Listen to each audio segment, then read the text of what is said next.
All right, welcome everyone. This is Gene Key 57, one of the most potent gene keys in the way that it really touches humanity. So here we are on the precipice of the solar eclipse. We're going to be in a wormhole. This new moon in Libra initiates that wormhole, but we've already been in this eclipse energy, and October, November are really game changer months. All the things that we've gone through before are in this time, they're coming together. So we're experiencing, I get chills just now saying that we're experiencing the letting go, the losses, but also the seeds of a new beginning. And these are permanent new beginnings. So just take note, whatever it is you're seeding becomes a permanent part of the next very long cycle, the next cycle of 19 years. So let's be really mindful. And I acknowledge all of you who are on the live call and those watching the replay for your spiritual commitment. And today's transmission is deep. It really gets to the heart of the core fear of what it means to be human, but also the province that we have in being human is to embody the divine. So like a gentle wind, Gene Key 57 in the I Ching, the gate is the gentle wind. Let's open the doors of our perception this morning, this afternoon, whenever you're watching, and allow the gentle wind to come in and just lightly kiss you on the cheek. That is this transmission. So please come to this place in receiving. As the divine feminine, she just needs to open. So as you listen to this, open your belly. Let go of any tension in your body. Let go of any tension in your heart and your neck, and just sink even deeper into your sit bones or into your feet if you're walking. Relax, because what we're going to talk about is the pathway through the heart. And oftentimes we mistake the heart. We think the heart is the center of our emotional body, of our feeling body. But that is not the yogic belief, and that is not the belief in the wisdom traditions. And I'm going to bring in some Mary Magdalene and some teaching, wisdom teaching from the Near East to enlighten us on the function of the heart. And so from a yogic perspective, it is the unification of the triangles. So the lower triangles represents our instinctual animal nature, the mammalian parts of us. That includes the reptilian parts of us, but let's transform that into the mammalian parts of us, the human, the animal. And then the upper triangle is the divine, our angelic divine nature, our cosmic nature. And the heart is the unification of those two triangles. It's the neutral place. And we're going to see that the heart is the doorway to God. It's actually, that's its spiritual function. So if we can put aside for a moment emotions and feelings, they're really part of our lower triangle that I believe we're having a solar plexus mutation and can lead us to our higher triangle. But for purposes of today, we're going to use the heart in a different way. But let's begin with the shadow, shall we? Because this shadow is pervasive. It's really the shadow of all shadows.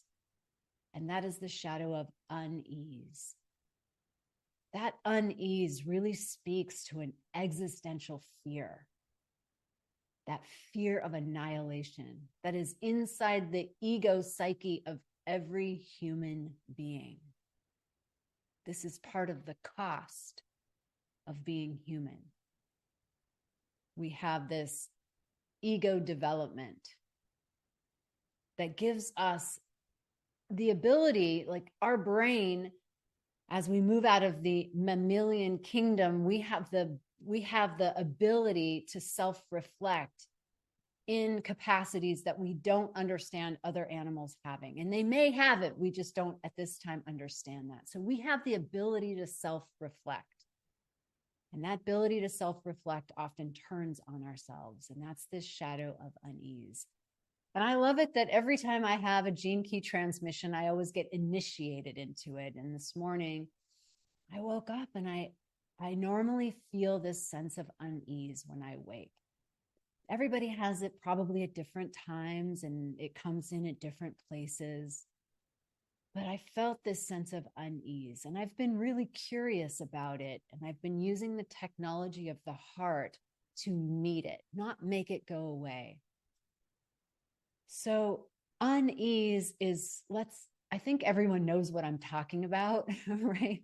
Yeah, I see some heads shaking. Yeah. So I don't have to go too much into it because it is this existential angst that something is just not right.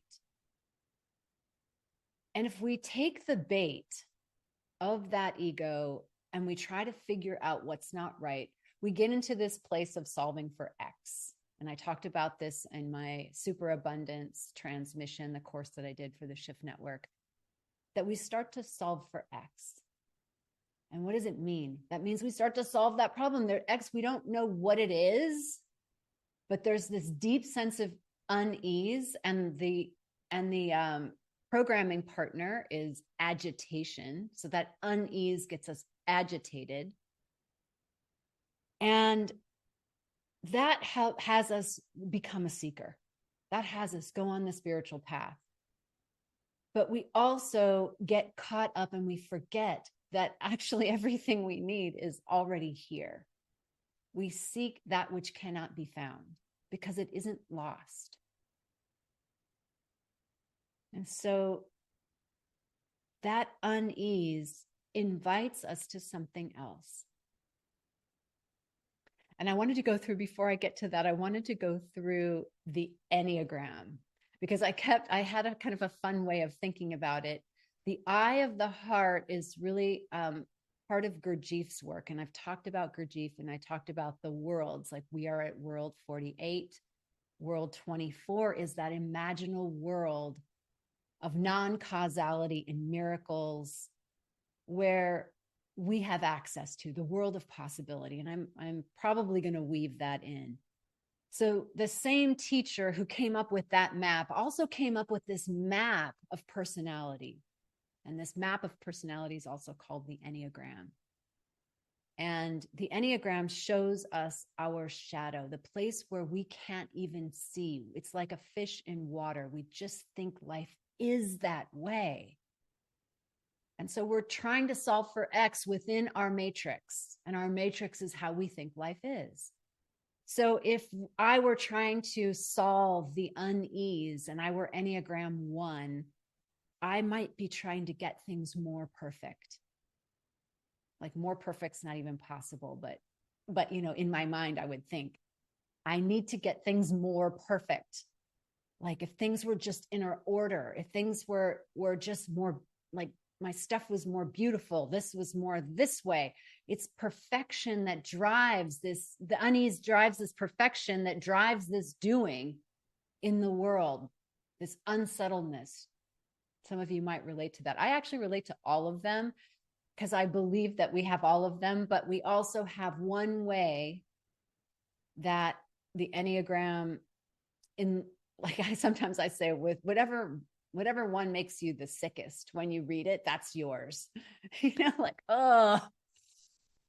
So if you identify with Enneagram 2, your way of handling unease might be to help other people. Well, if I can help them, then the world's not so bad. And I like helped one person over there. Caretake others. Like, I can't think about myself. I'm going to caretake others. Your Enneagram 3, you just might get up and start doing stuff. I'm just going to organize. I'm just going to do things. I'm just going to go. I'm going to go put on my headset, listen to my podcast while I'm power walking and getting things from the sun because I'm doing it all right. Enneagram 4, you just might collapse into a puddle of emotions and comparison and just feel so defeated and lost.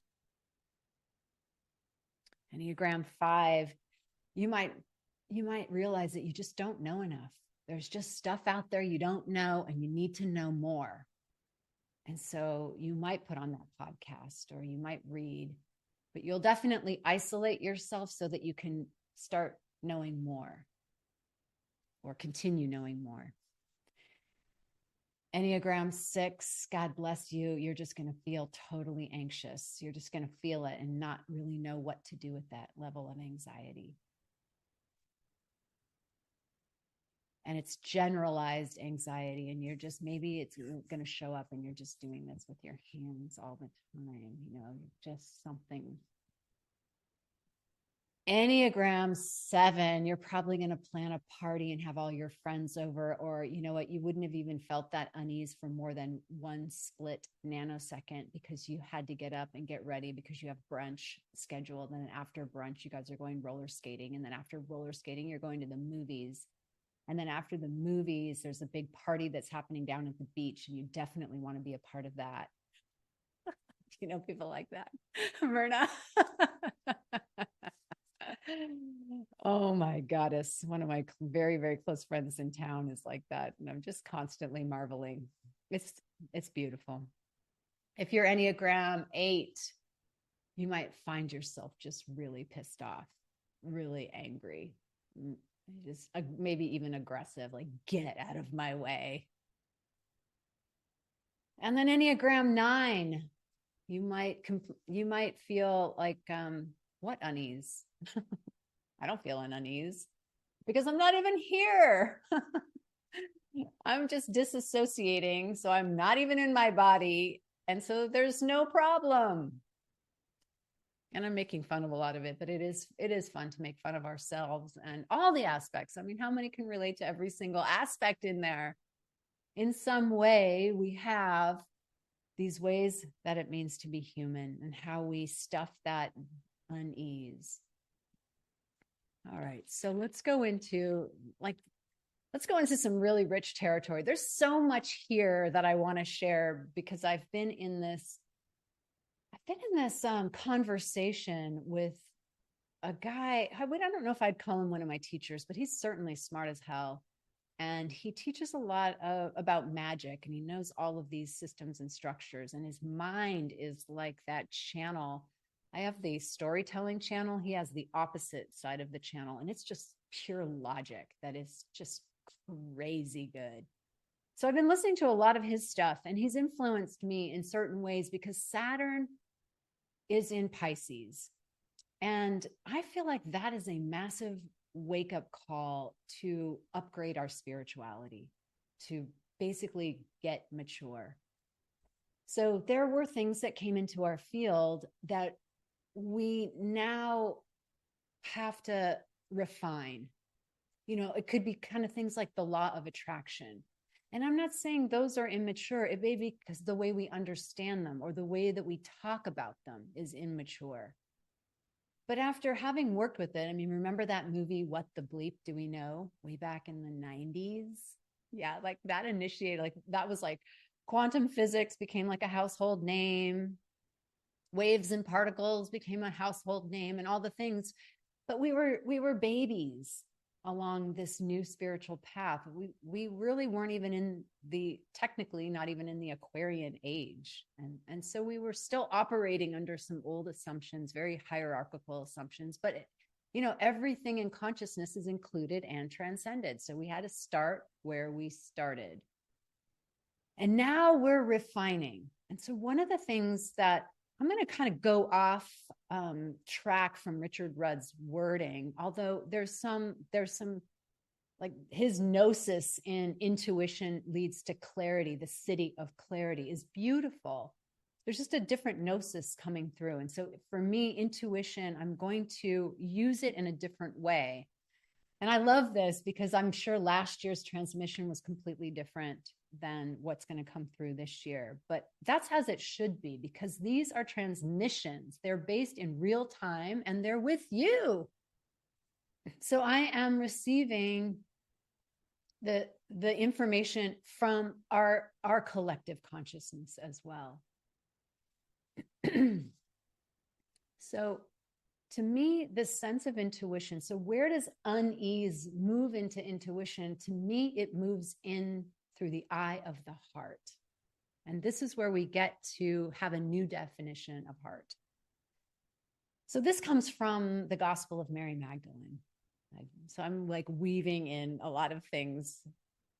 And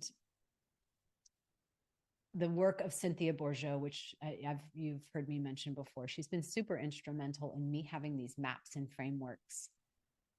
So seeing with the heart, and the way that Yeshua put it was finding contentment at the level of the heart.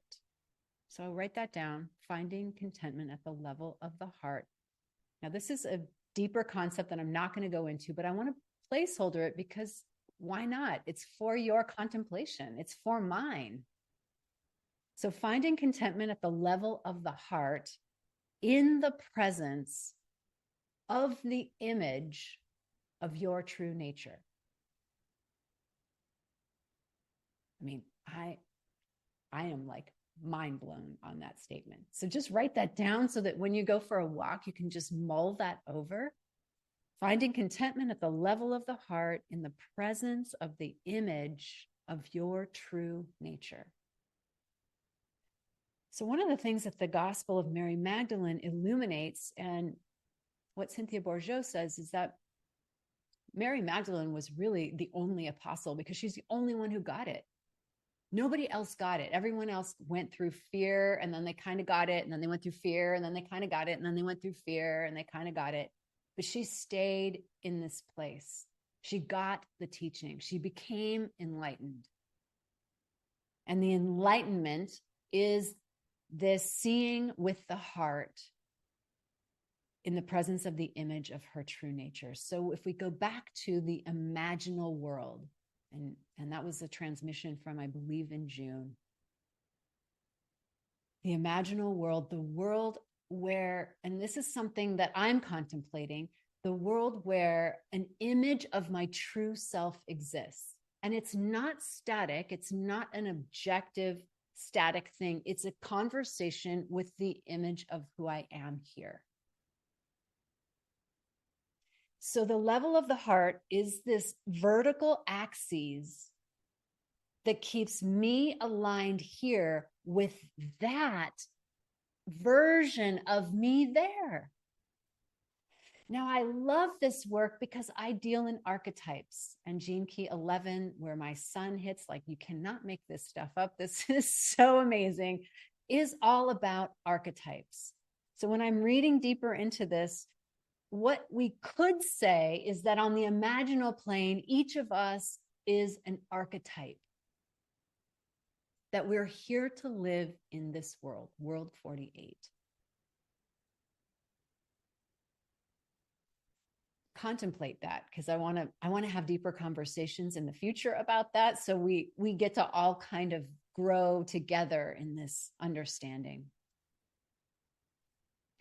And so when I am living in alignment with my archetype, with my true nature, with the image, is the way that Yeshua said it to Mary Magdalene, or that was recorded in the book of Mary Magdalene, in the presence of the image of your true nature.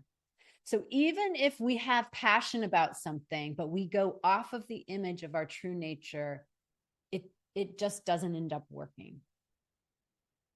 When we are aligned, that's when we open the floodgates of abundance, because we are so who we truly are. So feel into that, because that's really what the solar eclipse and all of this plutonic energy, the eclipse energy, what's it for? Well, as far as I can see, we're being given these major opportunities to be in our sovereignty. What does that mean? To be who we really are. That's it. And to let go of who we are not. And that means we decondition ourselves. And that's where human design and the gene keys come into play, because we have been so highly conditioned. We've been conditioned by religion, by rules. I mean, you think about Christianity and the treasure trove of this gospel that has completely been exorcised from traditional, or what we know as contemporary Christianity. That's sad to me, but that's conditioning. That's how the patriarchy decided it would control people, through making the rules and conditioning us into what we get to believe. And now all of that's breaking down. And whether, to the extent that it breaks down in the physical realm, it will be how it breaks down in this internal realm. So break it down inside yourself. Decondition yourself. So the heart in this wisdom tradition is not the seat of your personal emotional life, but is the organ of spiritual perception, says Cynthia Bourgeois. It's the instrument of insight. And so our job, as we step into that, the gift frequency of intuition for me feels like this. And to move to the city of clarity is to pierce the veil. But I'm going to use pierce the veil in a softer way. It's just to see beyond, because it's a gentle wind. We're just really opening the doors of our perception. So it requires a level of purification of the heart. And purification in the patriarchal way means to beat yourself up for having bad thoughts, or to go to confession and say, like, I'm a super bad person, to have a lot of guilt. Like, guilt became, a methodology of purification, which is total bullshit, right? Guilt does not lead to purification. Guilt just moves in on itself and winds it down like a screw, going down deeper into the abyss. So if you find yourself playing the guilt game, you get to just notice it and shift out. Noticing is going to be part of the way that we enter the purification of the heart. Noticing, and then simply being with. So when I wake up and I have that feeling of unease, I know what my default mechanism is. I've done it for years. Sometimes that's why my house is super clean, right? But really now I'm like literally touching my fingertips onto my heart and breathing and allowing the doorway to open a spiritual insight, not getting caught up and taking the bait that there's something to solve, that this unease is real. I already know it for what it is. That ego does not want to be annihilated. It wants to exist as a separate self. And the more that I continually see through that and extend myself the grace, the more I can feel into this heart and start to open the doors of insight.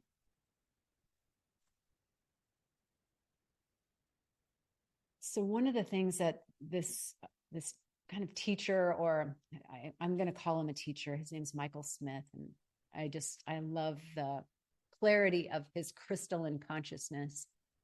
But we were talking about divination and oracular knowing, and this is really important for this intuition conversation, because we're going to go into two places.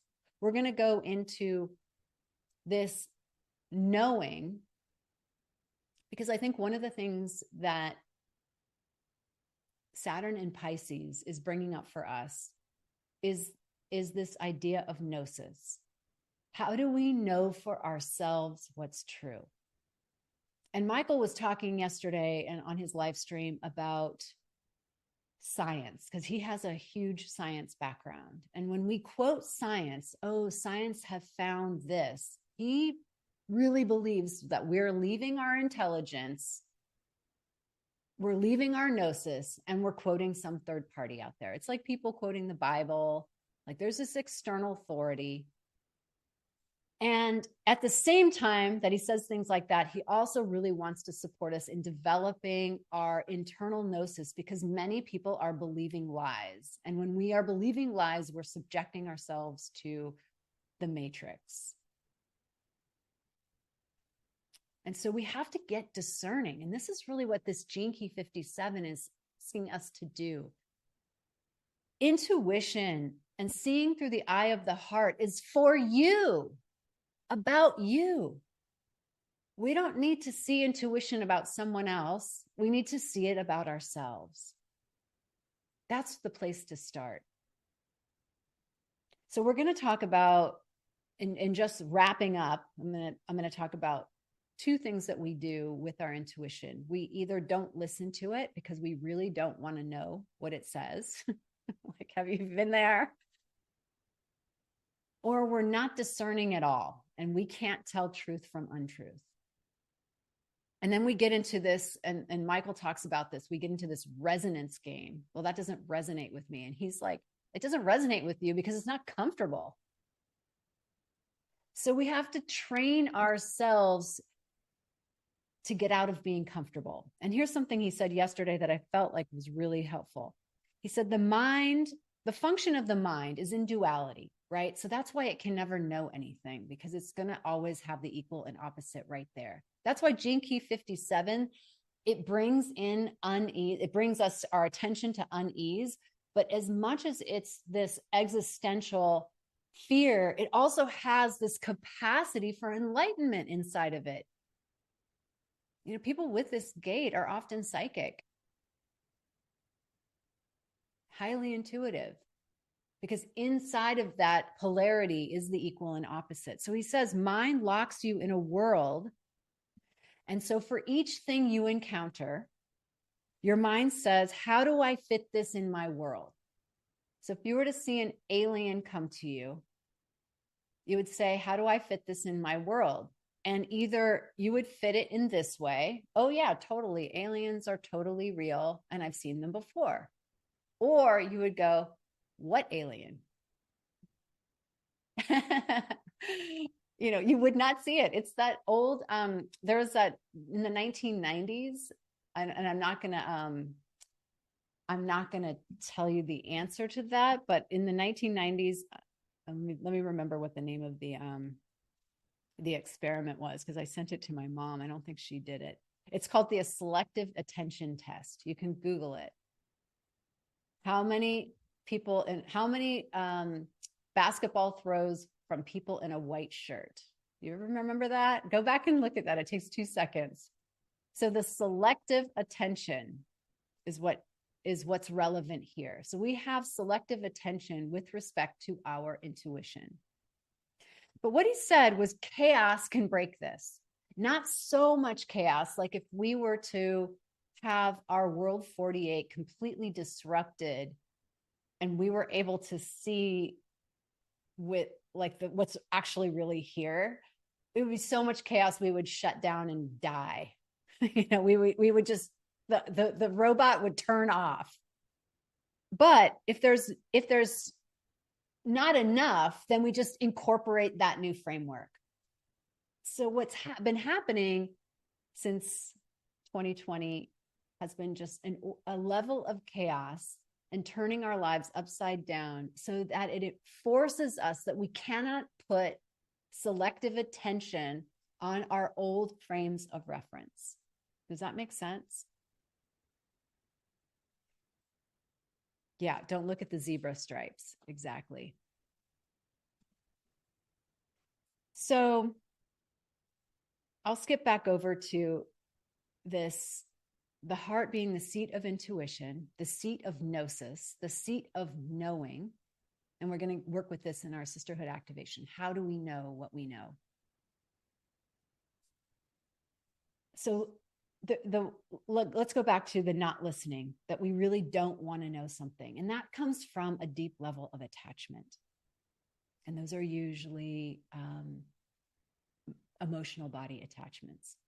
There was a movie, and I swear I wish I remembered what the movie was. And if any of you remember, write it in the chat. It's a comedy. And this guy is I don't know. I think it's a guy, and he's somewhere in a room, and it's like there's a fireplace mantle, and he was like, "Oh, please, God, just tell me what to do. Please, just give me an answer. Give me a sign." How many of us have said that? And the house starts to shake, and all the stones and bricks in the fireplace start to fall, and then you hear this voice, and this voice says, "No." And then what happens next?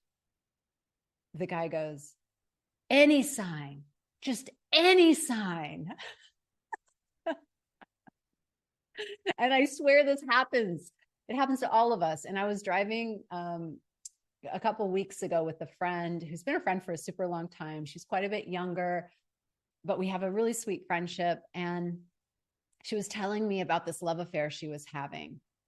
And she didn't tell me who it was with. She eliminated some information. But through a sign, I would call it a sign. She had her phone plugged into my dashboard. I saw the text come through, and she's like, "That's the guy." And I was like, "That's the guy?" I'm like, "Sister, he's still married. He hasn't gotten a divorce yet." And that was the beginning of her reckoning with the truth. And it was interesting because later on, as she was processing, I was there for her, the processing, and I was just holding space. And I kept being a very clear, like, what are you committed to? Who are you being? What are you committed to? I kept just asking that question because I knew the answer had to come from her. And so she said to me, a day after, she said, "I just need a sign. I'm going to ask for a sign today." I'm like, "A sign? I'm your sign." And that's how we play it, don't we? Because why? Because, I'm going to have to do something that's really hard. Oh, but we had plans, and I'm going to have to ruin them. And that's not fair. And I'm like, "No, that's fair. It's totally fair. You can do it." So, and how great that we're in community, that we get to reflect back to each other something that I might find hard to stomach for myself because I was attached, because I made up a story that this was X, Y, or Z, and it's really not at all that. So we rely on our people to hold the mirror up and say, "What are you committed to? This is the truth here. This. Can you see it? Are you willing?" And that's part of opening up the doorway of the heart. That's part of the purification process. So you get to ask yourself in this solar eclipse and wormhole time, what are you not listening to? Because this is with Mars and Scorpio. I mean, the whole setup is like secrets are coming to light. So, I mean, if you got any secrets or anybody else, they're coming to light. And so let's live in a way that we don't need secrets. I come from a family that doesn't like to share anything. Oh, so-and-so, she doesn't like to eat very much, and she has these weird rules around her eating, but don't say anything. I'm like, I'm going to say something because I am no longer committed to secrets. So that's killed our family. I'm not committed to it. So my family gets to not tell me anything because I'm going to be the one who's going to say something. And I have cultivated my own spiritual maturity to not be like, I need to be in everyone's business, but also I'm committed to being a vessel of the truth. And that's why with this friend, I asked questions. So there's definitely skillful means. Then let's go on to the other level of not discerning and you can't tell the truth from the untruth. And so this is where we get to understand our own personal way of how we know something. And I think it is supportive to be in conversation with the outside world. And this is why I was listening to my friend Michael Smith, because he said, we were talking about this lady who can hear the whispers of stones, right? In that kind of a magical realism. And he said those interfaces allow you to make deeper contact with reality when you pay attention to it. And I love that. So divination means to make something divine, to make something sacred. So we often use oracle cards or the tarot as divination. It's reflective consciousness. It's that I can't see myself. I can't hear my truth. I can't get my own freaking attention. So I'm going to ask for a card. And the card is my reflective consciousness. It's what I already know to be true. But I'm asking for it to awaken my own attention to myself. That if I have cultivated the listening, maybe it's something I don't want to hear because I'm attached, but I'm willing to hear because that's my commitment. So when we live like that, and this Libra is the sign of the reflective consciousness, so it's a perfect time to be giving this transmission. We open ourselves to clarity. Let's end with this. The city of clarity. The city of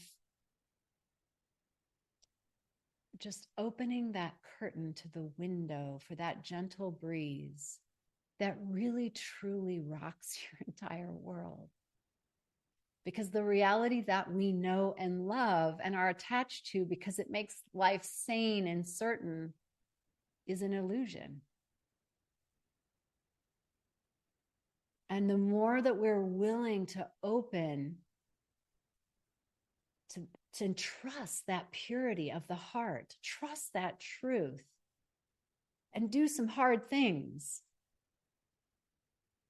we start to cultivate a muscle of the heart that for me opens that gateway. What I understand, when I say for me, it means I understand, opens the doorway to world 24, to the imaginal world. Because the imaginal world does not want to go on your personal agenda. It's not interested in it. If you do that, it will shut it down. And you will be in your, as Yeshua said in the Gospel of Mary Magdalene, you'll have all this passion, but it'll just lead you down a road that just has you chasing your tails. Because world 24 is pure. It's you in the interplay, you trusting deeply with your true self. That image of who and what you really are, informing you as you live your life here. And then I believe that world 12, the Christ consciousness, that warmth, that radiating energy, that life, that just beaming out from the heart center makes possible. And that's the clarity that we're all deeply longing for. But you have to pay a price to get it. And so what are you committed to? Let's just leave with that question.